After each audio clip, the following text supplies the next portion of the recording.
Hello, welcome to GameGuru Classic and GameGuru Max broadcast number 143. So, if you're lucky enough to join us live, you can ask some questions. In the second part of this broadcast, I'll answer as many as I can. We've had a few broadcasts now where I've managed to answer them all, but what seems to be a common trend is people asking questions like in the last 3 minutes of the broadcast, which, as you can imagine, the answer probably isn't forthcoming in the time available. So best if you get your question in early, stick a little question mark in at the end of the sentence so I know it's a question, and we'll try and get many answers for you during this broadcast. But before we get into the Q&A, let's dive in and see what we've got in the wonderful world of promotions, because there's not much happening on the GameGuru Classic repo. A lot of the energy in the community right now is on GameGuru Max and its development. But I have scouted around Steam and I've noticed the promotion of the day, of the week, is the Sci-Fi Bundle, which is a whopping 70% off, which is the GameGuru Classic, a game maker we made over 7 years ago, and a bunch of DLC as well. So you can grab that at 70%. But I know what you want, which is to learn about GameGuru Max, so let's shoot straight into that.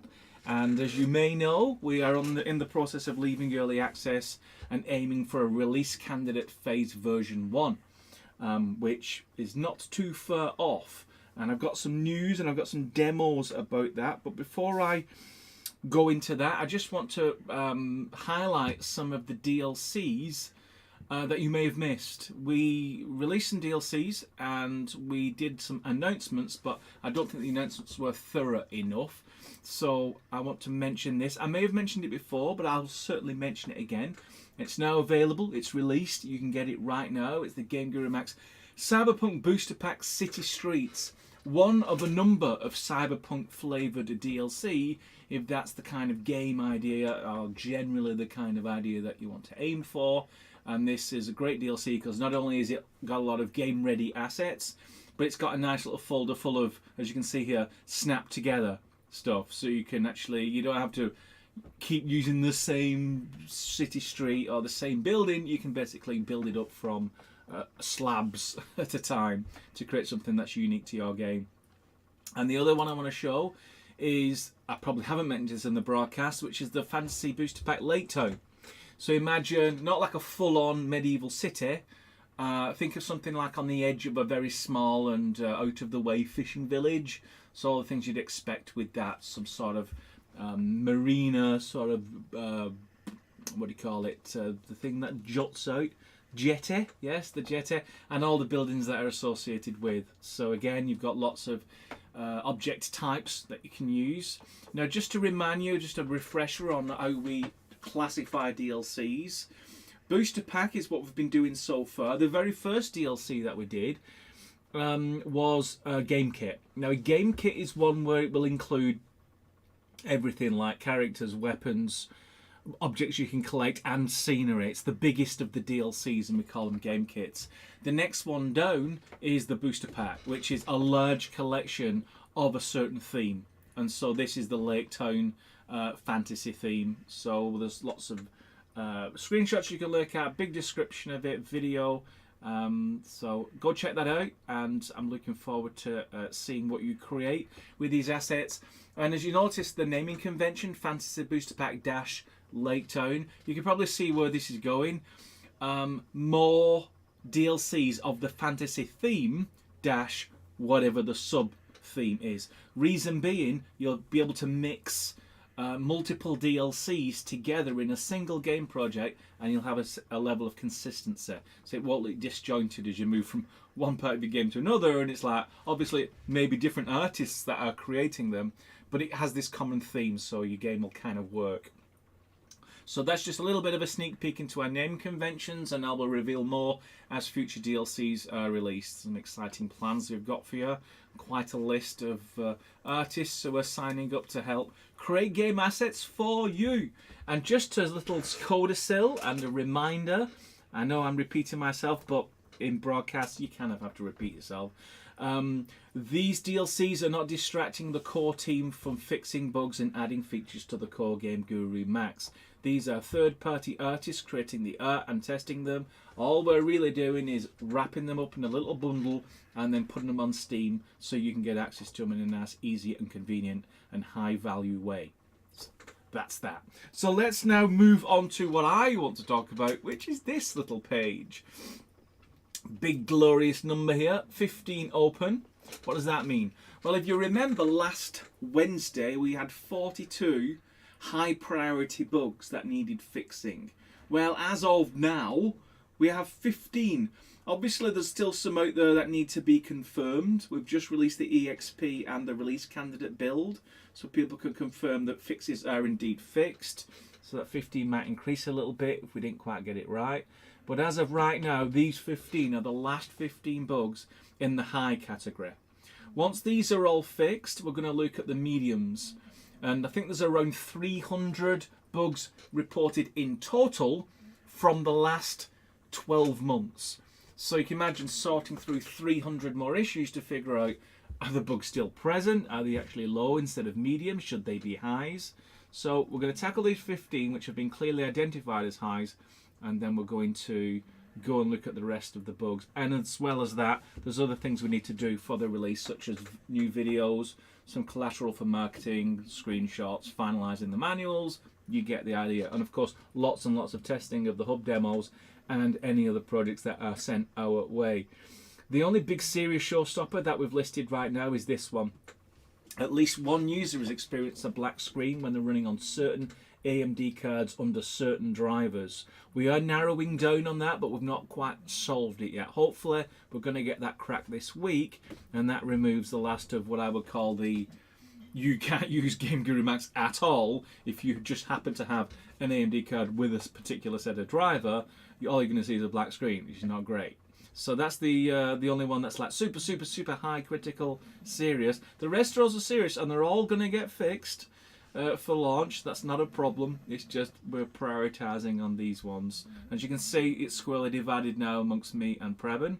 So Preben has all of these, and all of mine kind of centre in around the RPG mechanics and icons, some project management stuff. But there's a lot of low-hanging fruit here. I'm not really concerned about this 15 number. I think there was another metric that if I got rid of, I think it's got rid of this one. Yeah, if I got rid of this, dink, and then switch to closed, that was a much lower number before. So now these are all the, these are all the highs that have been closed, that have been fixed, and this was like 500. You'll have to go back to a week's broadcast to find out what this number was, but it certainly wasn't as high as 789. So the reason 15 as a number is impressive is new bugs have been submitted in the last 7 days. So it could be that the majority of those 15, I can certainly say that those 15 all were reported in the last 30 days, but I imagine a good half of them were reported in the last couple of days. So really blasting through the important bug fixes. And as I said, there's a new EXP build out right now, so go check that out if you want to. If you have reported an issue and you want to make sure that we fixed it, we'll mark it as fixed but needs confirmation. If you're happy with it, then we'll agree and we'll close it down so it's off the list, and it adds to the closed list of currently 789 of the little buggers. So that's the current situation with the bug fixing. As I've mentioned in the last 2 broadcasts, leaving early access and going to version 1, we do what's called a feature freeze during release candidate phase, and all we're doing is testing and fixing bugs, Might seem a bit cruel that we're pushing your feature requests into the enhanced feature request column, but we're just being very disciplined and very focused about let's get all these bugs fixed. Okay, let me show you some demo stuff, because I know you just want to don't want to see me just showing the same screen over and over. Let's see what I've got here. This is my little desert test game project. I have many things I'd like to demonstrate. The first one, this was a long-term bug. Well, it wasn't really a bug, it was just like a missing feature. Transparent ordering. Before, you couldn't actually have particles, then a transparent object, then more particles, then transparent object. It would either render all the particles first and then render all the transparent stuff later, or all the transparent stuff first and then all the particles later. But it never really worked because you needed to be able to place a particle in between two transparent objects. And that required new functionality of the graphics engine to do that. Rendering transparencies back to front, you don't want to mess with that because it can slow down your performance. The good news is I can render transparent objects and particles based on the back to front depth sorting order, and there wasn't a performance impact, which I was really pleased about. So that's been a long-standing issue, and it wasn't a quick fix. It needed an extra graphics engine subsystem which had to be written. Now it's written and it works, and we got rid of about 8 bugs from the list because of this one implementation. And other things like when you have a gun and you look up at the sky, the light rays will go through the gun because the gun had elements of transparency. That's been fixed as well. So anything that kind of had the word transparency in the issue and it was set to high, all been fixed. I'm really pleased about that. The other thing I'd like to show off is a new feature in this drop down. You're all familiar with Take Screenshot, which takes an actual screenshot of your level to remind you which level is which. But there's a new one now, Take Map Snapshot. So what does this one do? Well, it's pretty clever. It already knows the editable size of the terrain you created when you did your procedural terrain generation, and it sets the camera up in the sky, looking down, removes the clouds, removes the fog, and a nice little touch that I played around with, it changes the camera to orthogonal projection, basically squashing all of the mountains onto a flat plane for the purpose of clicking this button, which grabs. That's just stretched now. I think what we could have that as a square, because it really is a square you've just generated, and you're going to use that. It doesn't replace this thumbnail, but what it's now done, it's associated a map image with that level.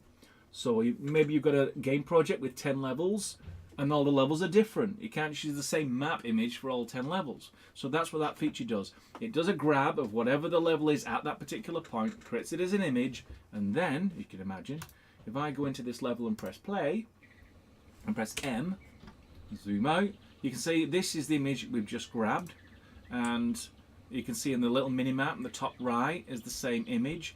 I've set my player to supermassive speeds, so if I just, and swimming to super fast swimming, and if I just zip through this forest, you can see in the little white dot in the mini-map, I'm going through all of this, and eventually I break out into this little riverbank.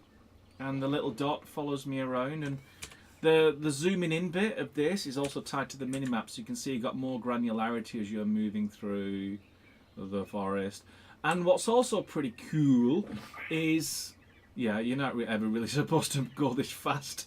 I just wanted to show that's how I tested quite a large 5 kilometer editable area just to make sure that the bounds of the map all work. And you don't have to just live with this map. When you do let me go back to the storyboard, show you the button. When you click this, all it's really doing is creating a large PNG and associating it alongside your map.fpm file, and it's called .png. So if you want to, after you've generated, you can go in and edit that PNG to anything you want. You can make the map more interesting, you make it like a crinkly map view, but the good news is the map image that you rendered down maps perfectly to your terrain and everything that's on your terrain, because you imagine the camera up in the sky looking down, it's grabbing it all. It's not a super high resolution. That's something that we'll probably want to look at, and I'm not comfortable putting in like a 48,000 pixel wide image. I think that's mad. I don't think any modern game does that. What will probably happen is some sort of streaming system where there's tiles of the map image and you stream new ones in. That way you get a really high resolution image. Right now, I think we've put it at something like 2K by 2K, but you can go into the PNG and just make it bigger and add the detail as you need.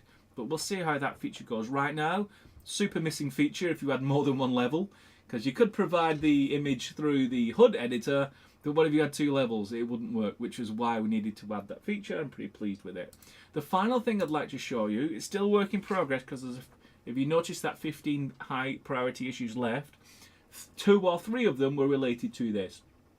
And what I'm going to show you now is the reintroduction and slight improvement of light probes. Maybe we shouldn't even call them light probes because that terminology may be confusing. Think of them more as environment map generators. That is to say, it uses a localized area and captures the detail of all of the lighting, all of the illuminance around a particular point, and uses that to inform a reflection or a PBR effect. So this is the guy. It's a new icon. If you go into the advanced settings in your we've got to edit and settings into advanced. There's a new ticky box which adds this, add environment probe. In fact, yeah, we'll call them environment probes. I'll just have to keep reminding myself. And it adds it in there, and if I just zoom out, because this is better than it was before, you'll see there's this bounding box, and that bounding box describes how much of the scene you want to grab and put onto your environment map, which then lends itself to this reflection. And I'll run the game a little bit. I just want to show you how to create a new one. As I said, there's a few sort of UI things that we want to tweak, make sure that it works with 1 probe and 50 probes and big levels and little levels. But all you got to do, it's pretty simple, just drop it like a game element, like so, and then you can move it up a little bit like that. Then you've got X, Y, and Z for your volume, so we'll move it so it's about the size that we want for that area. Now notice what just happened then. That didn't really have a reflection until this environment probe was introduced, and now this reflection is different from this reflection. And if I run the game, level, you can see you've got different kinds of surfaces that all pull from that environment map I've just talked about. You see that one? It's more of a grey on the underside because it's reflecting the grey checkerboard. That's pulling from what we call a global environment probe. That's a big one. That if you don't add any local ones, it's just going to use that. But as you remember, there was a local probe here, a big box, and that gives you a very nice reflection if you wanted that. But also look at the nice PBR effect on that. So you've got a little bit of surface stippling there. This is one where I smoothed it all out, so you get a nice reflective, massive, what do they call them? Footballs. Yeah, our footballs are round. There's other footballs. Yeah, and this one's oblong. I call it a rugby ball. Let's call it a rugby ball. But if we move over here, you'll see that this local environment probe is dominant because I'm nearest to that one. And now you've got a nice red PBR effect as the underside, and then you got that. And as you notice how if I move, it blends from one to the other. In fact, you don't notice it because I want to mention another thing. I increased the number of environment probes to 8, and those 8 probes are reused and shared, which means you're not limited to 8 environment probes. You can have as many probes in your level as you want, and what happens is it works out where the player is, finds the 8 closest environment probes, and then it blends between them in very clever ways. So there's no popping. It will smooth from one to the other. As you can see, it's not a very good technique unless your entire level is kind of the same, you know, green floor and blue sky. Unless it's that, you kind of want to start using local environment probes for when the floor changes colour drastically and the sky changes, or you're inside a building. It's particularly important where you don't see the sky anymore. You don't want an environment probe that's showing you a sky reflection. You want to see the ceiling of the room that you're in. Again, that's where you use local environment probes. And as I said, there's a couple of issues. If you're interested, go check out the issues board, set it to high, and you'll see the outstanding conversations that we're having about how environment probes are selected, edited. I'm not too convinced that probe range does anything. It's a separate property in the Wicked engine, but it doesn't seem to do anything. Maybe it just gets overridden by the volume.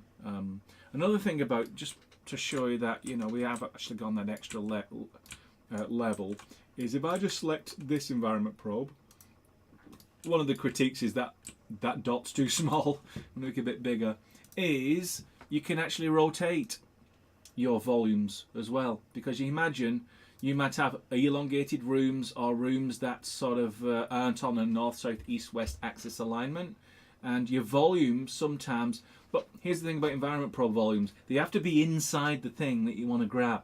If you get that one corner of your environment probe volume that's poking through a wall, it's going to grab what's on the other side of that wall, which may not be what you want. In fact, Your reflection really oughtn't to have that information because it hit a wall first. It is a massive hack. It's something that, until we get full real-time ray tracing at 120 FPS stereoscopic, we're going to still have to resort to pre-baking, pre-computing, and all the tricks of the trade to make your game run as fast as possible. And this environment probe is another weapon in that arsenal.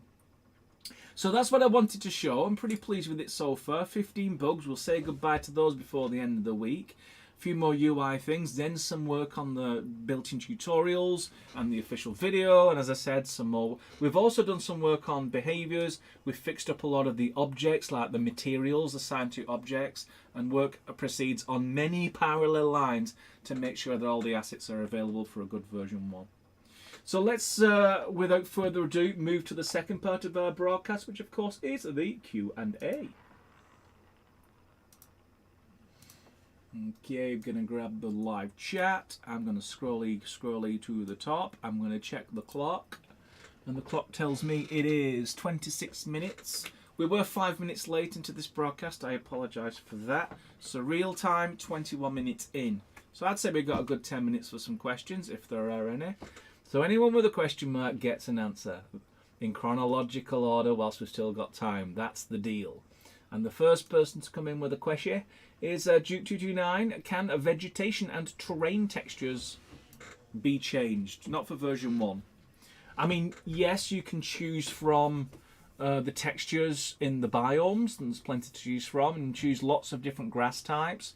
If the question is, can we create our own grass, create our own textures, and then bring them in? No. That will happen when we do custom biomes, when you can choose all your own textures, all your own grasses, save that as a profile, and then in the future when you want to do a game project with that kind of style in mind, you just click the biome and away you go. You don't have to manually place all the custom textures like we did in the past. In the past we actually had this sort of area of terrain textures to choose from, and you had to keep swapping each one in and out, in and out, in and out. It's quite a long process, and you had to do it for every time you wanted to do a level. I think custom biomes is a better way of doing it because you're creating almost like a profile that you can reuse again and again and again, and reuse is always good in game development. So not for version 1 is the answer. Loretta M asks, after saving a game as a standalone with VR, how do we open it in VR? It's a bug. In the 15 remaining issues, there are at least 3 VR related bugs, and one of them is I've exported VR but I can't get VR to run. You can certainly have VR running in test level, but there's something going wrong when the standalone runs. It seems not to know it has the capability of doing VR. I think it's related to the setup.vr.ini, so go check out the setup.ini and setup.vr.ini if you want to play in your own time. But it's on the schedule this week to get fixed, so all you've really got to do is wait. And how do we open doors and turn on the flashlight in VR? Yeah, you can't. There is no button yet for the switching of the flashlight. That's a good point. Well remembered. I will look into that.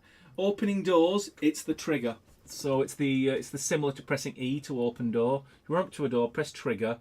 Well, there's a little laser pointer that points out the controller. Just point it at the door and press the trigger. The door will open. Press it again whilst you're hitting the door with the laser, and the door will close if the door is scripted to be able to close. So that's how you do the opening and closing of doors.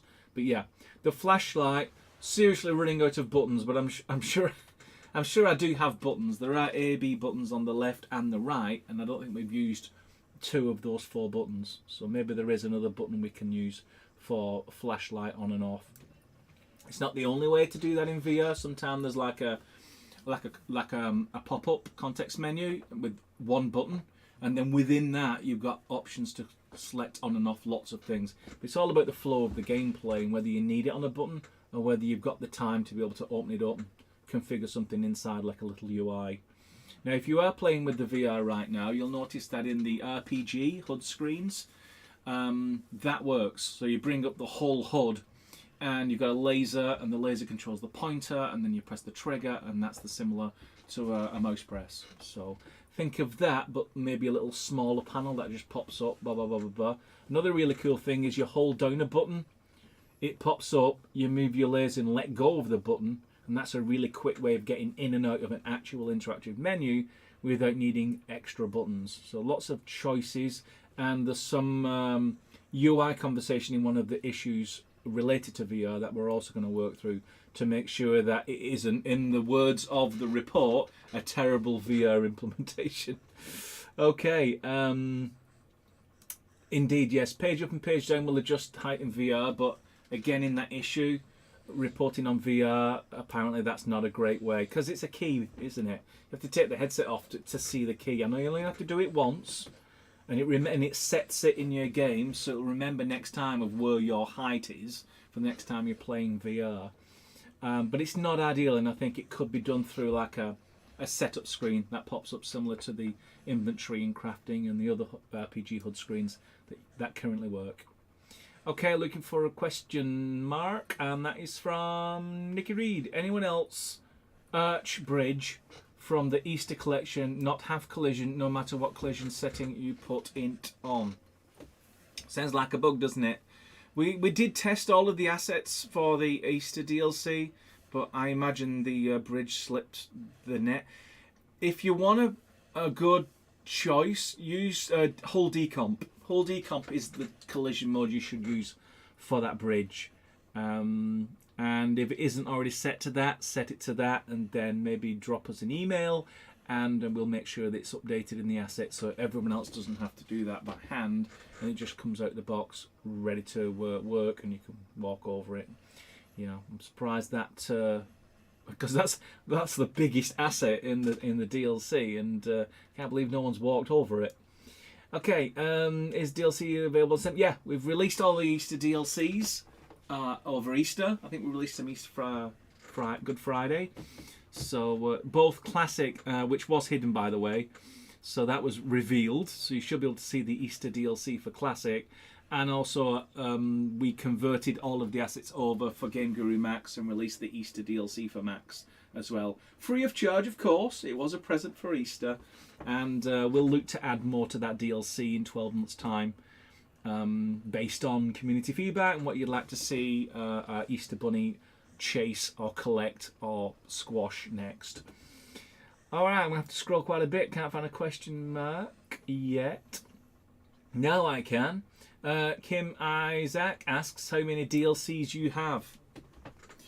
I don't know, about six-ish DLCs. We are planning to work a lot with third-party artists to push out a lot more, so you have the variety and the choice of many different game styles.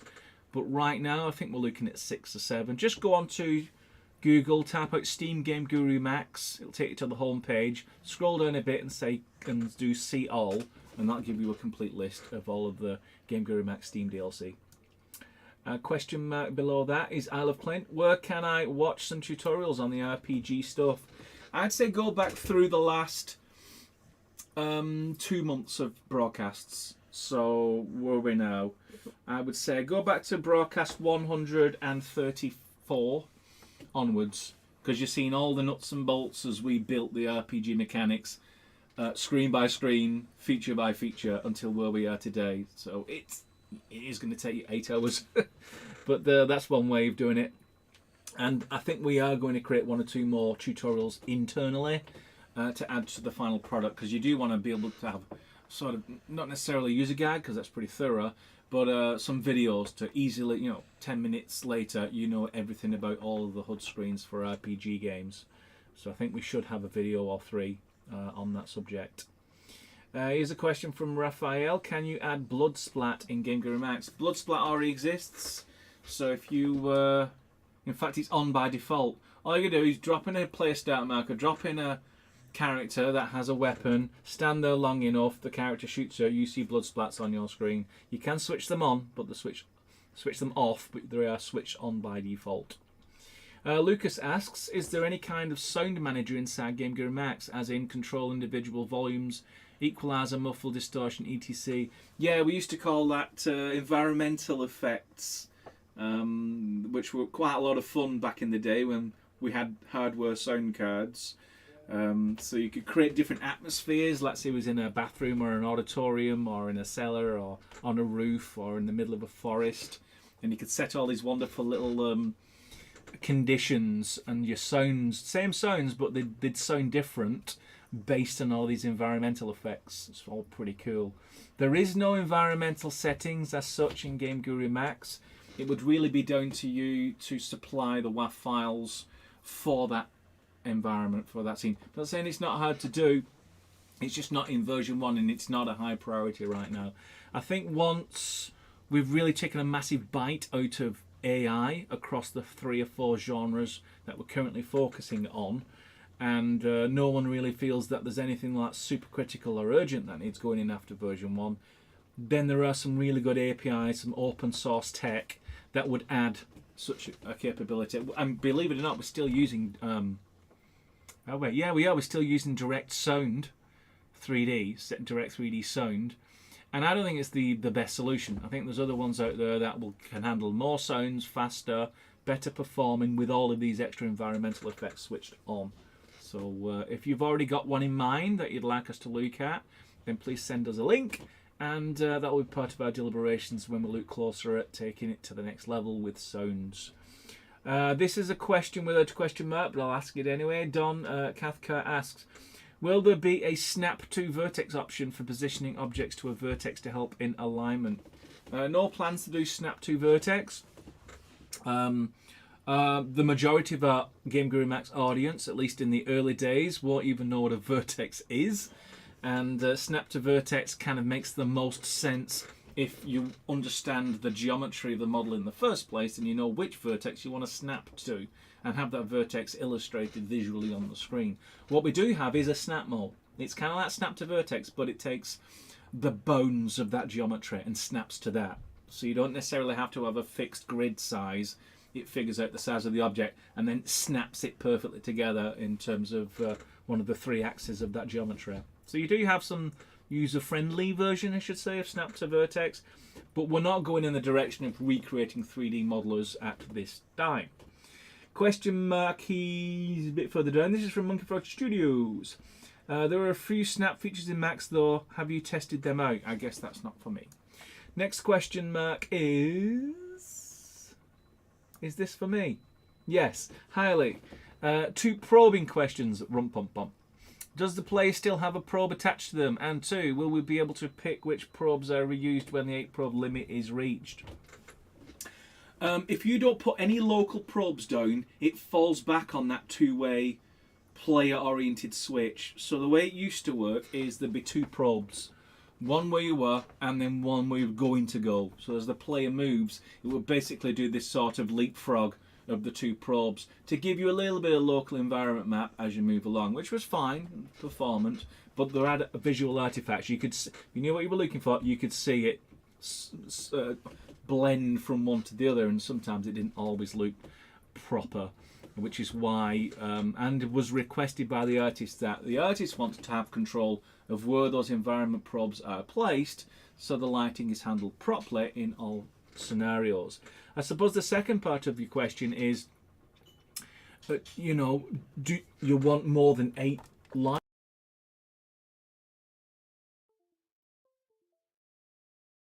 Good idea, like an additional property where you weight it. So even though it's maybe a probe the same volume as other ones, you want that probe to be dominant. That's a nice idea. But I want someone to prove to me you need more than 8 probes for the scene you're creating. Right now, I couldn't exhaust my 8 probe limit. Like I said, and I'll repeat, you're not limited to 8 probes across your level. You can have as many virtual probes as you want. It's just in any one area that you stand in, only 8 probes will be employed, scattered around you, using the locations that you placed for your local probes, and it picks the 8 closest ones and blends in and out between those. So show me that 8 isn't enough, and I'll be interested to see what that level is demanding of the engine.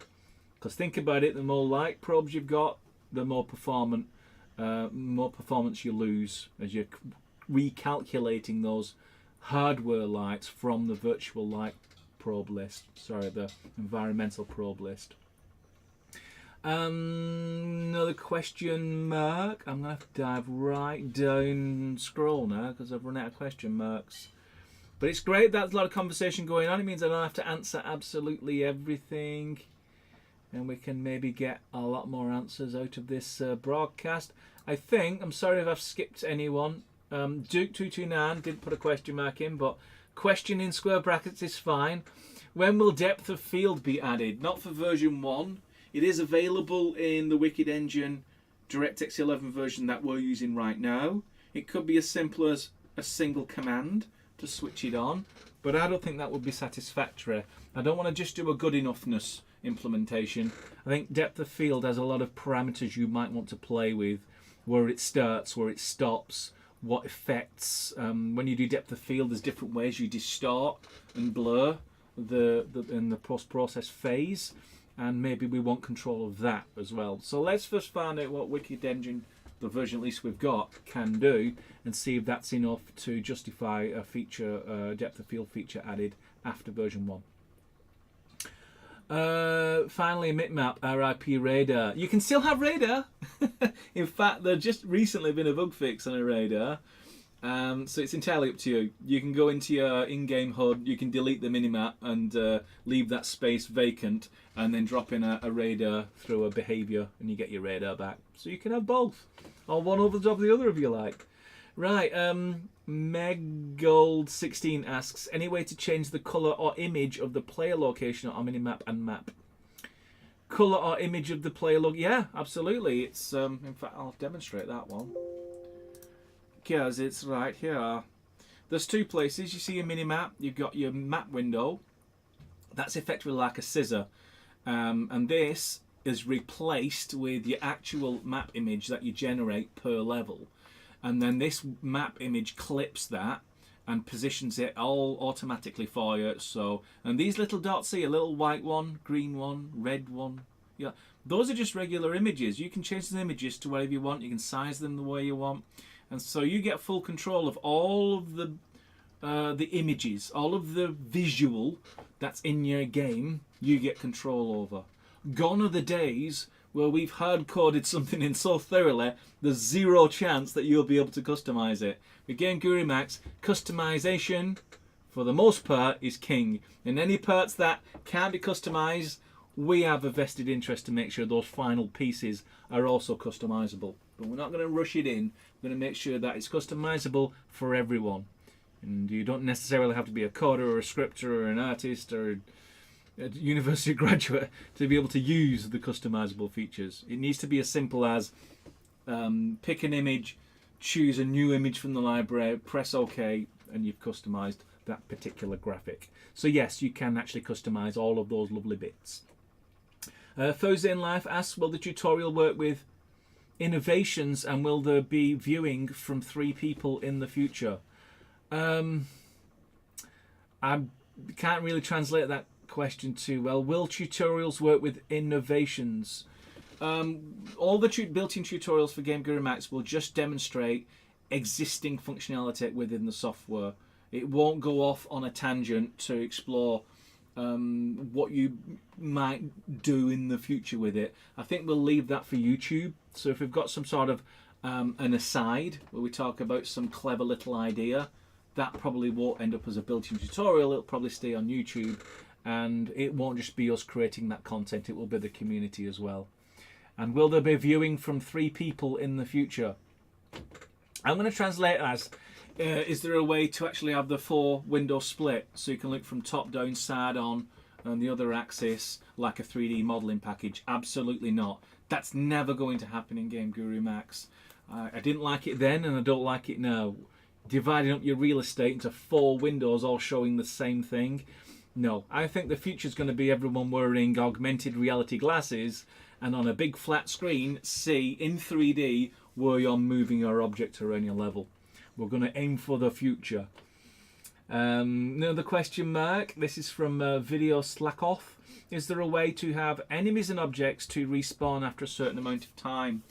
There is now. It's not an out-of-the-box behaviour that exists today, but we have the lure commands for it. And in fact, after this broadcast, there is an inbox email that talks about that exact feature, a behaviour that can spawn things of a certain quantity, and then a quest can be attached to that spawn behavior in order to, you pick up a quest, suddenly 15 swamp dragons appear in the forest and you got to kill them, but no point generating those swamp dragons until the quest is extant.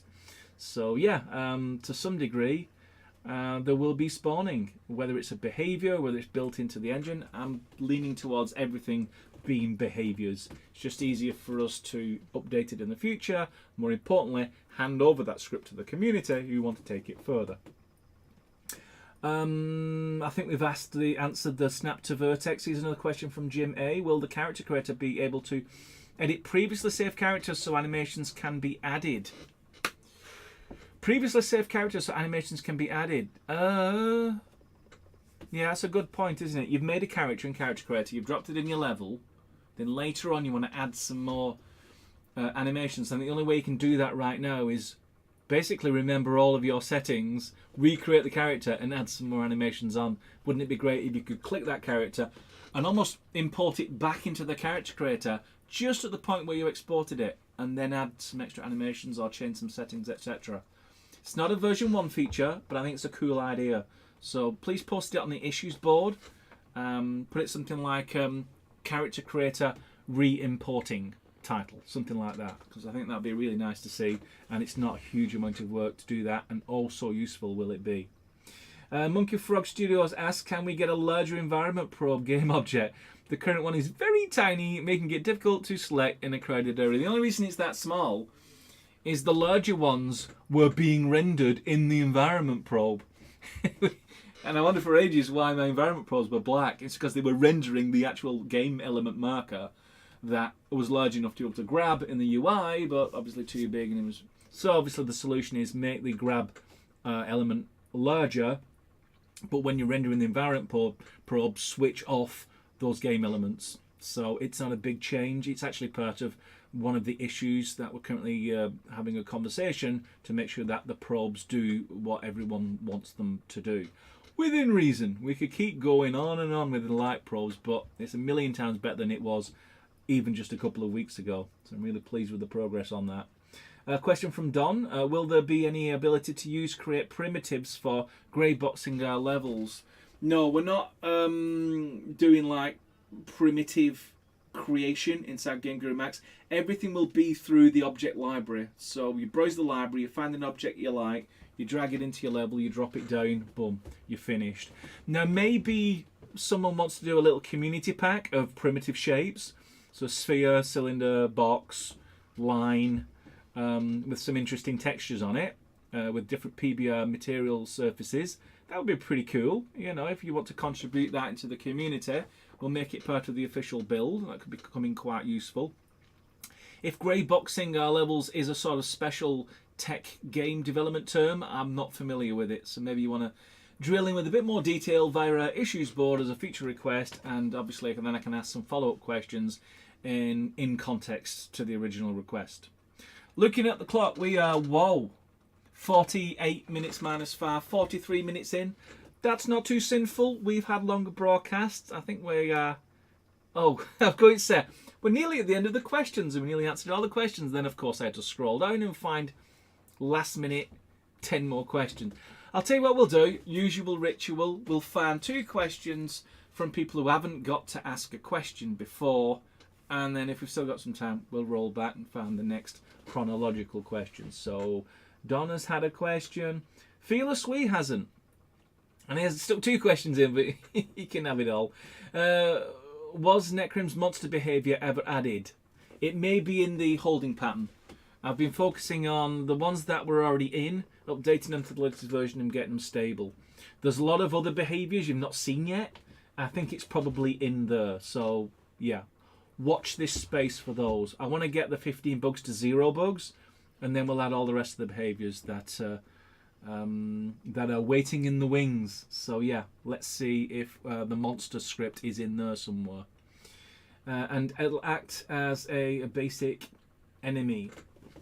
Yeah, I think I know which one you mean. It's like you've got your own character from a store, and there's a behaviour that basically takes control of that character, and then you can add different animations and it moves around. Not as good as, say, a built-in character behaviours, but you can actually get it to move around. That actually does exist. I have played with it. Is it in the build now? I'm not sure. I think it's something like NPC control or something like that. It's not called Monster, but maybe there's a separate Monster one. So yeah, watch this space. I don't know whether I'll be announcing it. I think it's just a case of going into the commits and looking at the commit log, or just ask, an email. Just drop me an email, and if you know the name of this script, even better. And I think Raphael has already asked a question. Tom, have we asked a question? I don't think we have. All right, Tom. How do you open a door or pick up something in VR when holding a gun without actually shooting the gun? I think what would happen, again, we have a VR issue open, Tom, where we discuss all things VR.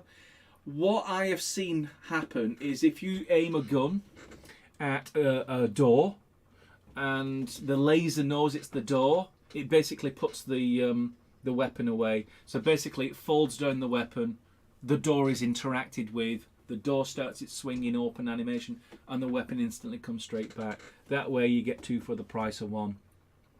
Obviously there's 25 different ways we can solve this problem, but one of the things with an easy to use game maker is we have to load it up with a lot of assumptions. Sure, change the properties, change different ways of doing things, but it can never be an exhaustive list. We can't implement every kind of VR control that ever was implemented in every game for the last 10 years. We just have to pick the ones that are serviceable, that do a good job in a number of different generic circumstances. And that's the first idea that I came up with. But let's put it in the issue as a conversation piece as to, is that the best way, or do you know of a better way with your own experience playing VR games?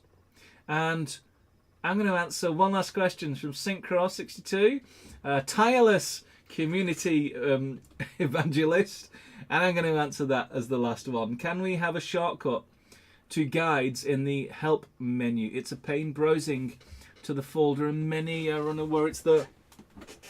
I do like the idea of guides. There are self-contained little modules that can be updated separate of this massive user guide that no one's going to read. More's the pity, a lot of work has gone into it. But the guides are like exactly going into the bit that you want, and it's more likely to be updated as it's a small area and we add things. As someone asked a question we haven't got an answer for in the guides, we can add the answer into the guide and update a new PDF. So you'll like a help menu with all of the available guide PDFs as a big list, easily done. Drop me an email, Synchro, on that one. I think that's a great idea, and we can put it in. Might even be able to put it into the hub, because that's the first port of call, and there is actually a section for tutorials in there, and it might be a great place to put it there as well as in the help drop down. So sorry Mobot for getting here late. We start on the dot at 7 and a bit, but we are definitely ran out of time now. We're 53 minutes. That's a good 50-minute broadcast, and I am absolutely conscious that people have other things to do, and 50 minutes is quite a long time to listen to Lee waffle on. So thanks very much for your attendance this week. I hope it was enjoyable and informative for you.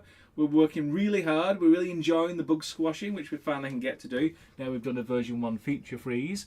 I will be back next Wednesday at 7 PM GMT, where I will be able, hopefully, to report a 0 bug count and a lot more stability in GameGuru Max, ready for version 1. So until next Wednesday at 7 PM GMT, thanks very much for joining me, and I'll speak to you all next week. And goodbye.